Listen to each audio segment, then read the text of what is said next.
भाजपकडनं लोकसभा निवडणुकीत डावललं गेल्यानं दुखावलेले महादेव जानकर यांना आता माढा लोकसभेतनं शरद पवारांनी उमेदवारी निश्चित करताच जानकर यांनी भाजपला इशारा दिलाय।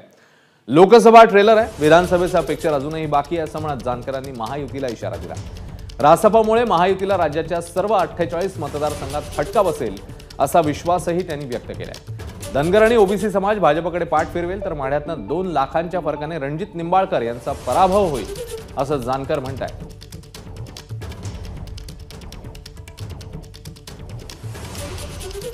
लोकसभेसाठी शरद पवारांच्याकडनं जे काही 9 संभाव्य उमेदवाराची यादी जाहीर झालेली आहे त्यात पहिल्यापासून पवारसाहेब म्हणत होते तसे रासपचे अध्यक्ष महादेव जानकर यांना उमेदवारी माढ्यातनं फायनल होती आहे आणि माढा लोकसभा सध्या सगळ्यात जास्त चर्चेत आहे आणि माढ्यासाठी पहिल्यापासून शरद पवारांनी महादेव जानकर यांना विचारलं होतं। इतके दिवस महादेव जानकर फडणवीसांच्या म्हणजे महायुतीच्या मैत्रीत होते, आता आघाडीकडे चाललेले आहेत। आपण त्यांच्याशी संवाद करू। सर, आता माढ्यातनं आपली उमेदवारी जवळपास निश्चित झालेली आहे, आज उद्या कधी डिक्लेअर होऊ शकेल? त्यातून आम्हाला ही माढा मतदारसंघ हा राष्ट्रवादीला सुटलेला आहे आणि राष्ट्रवादीच्या कोट्यातून राष्ट्रीय समाज पक्षाला जागा द्यायचं पवारसाहेबांनी कबूल केलं आहे। आणि पवारसाहेब म्हणले वा माझा एक बैल आहे, तर मग पवारसाहेबाला सांगितलं तुमचा बैल आणि माझा बैल झोपूया आणि आपली शेती करूया। अशा हेतून आता ही नवीन आम्ही आघाडीच्या दृष्टीने प्रयत्न करतो आहे आणि राजकारणात कोण कोणाचा परमनंट दुश्मन किंवा कोण कोणाचा परमनंट शत्रू नसतो, हे सूत्र मी शिकलो आहे। भाजपला जसा माझा फायदा झाला तसा त्यांचाही मला झाला, त्यांनी मला मंत्री केलं, म्हणजे आपण असं म्हणणं चाललं।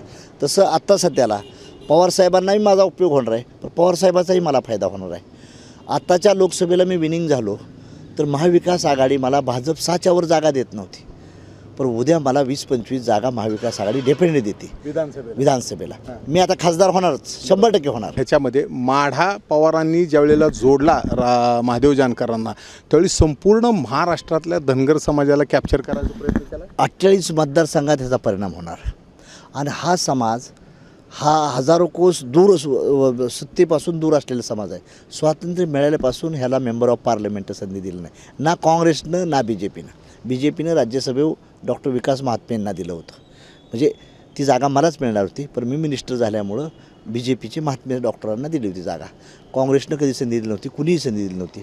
आणि महाराष्ट्रातल्या धनगर ओबीसी लोकांना वाटतं की बाबा आपला माणूस, आपला साधा माणूस आणि पहिला पार्लमेंटला जातो आहे। लोकशाही पार्लमेंट स्थापन झाल्यापासूनच संधी मिळाली नाही लोकशाहीची, म्हणूनसाठी ह्याचा आनंद लोकात आहे। मला फोन यायला लागले तर या थोडक्यात 48च्या 48 लोकसभा मतदारसंघात भाजपला याचा परिणाम डेफिनेटली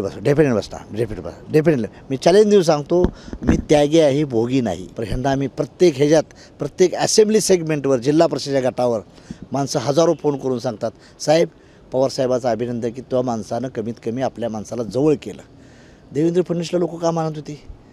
धनगर समाजाने 99% मतदान दिलं तर गोपीनाथ मुंडे आणि देवेंद्र फडणवीसचं चांगलं आम्हाला संधी दिली नाही, असं नाही, त्यांच्याबद्दल दुमत नाही, म्हणजे आज आम्ही निगेटिव्ह कधीच राजकारण करणार नाही। परंतु ज्यावेळेस त्यांनी माझा आमदार फोडला, तिकीट दिलं नाही, हे लोकांना पटलं नाही साहेब, बुद्धिजीवी लोकांना। म्हणजे तुम्ही युतीत करा, मित्र आल्यानंतर प्लेन बाजूला बसा, तुम्ही म्हणत नाही तुम्ही, पण एवढं झाडीसपणास केलं ही लोकांना समजलं नाही। आणि माझ्या माहितीप्रमाणे येणाऱ्या लोकसभा हा ट्रेलर असेल, विधानसभा हा पिक्चर असेल। तर कॅमेरामन सचिन जाडेसह सुनील दिवाण, एबीपी माझा। एबीपी माझा, उघडा डोळे बघा नीट।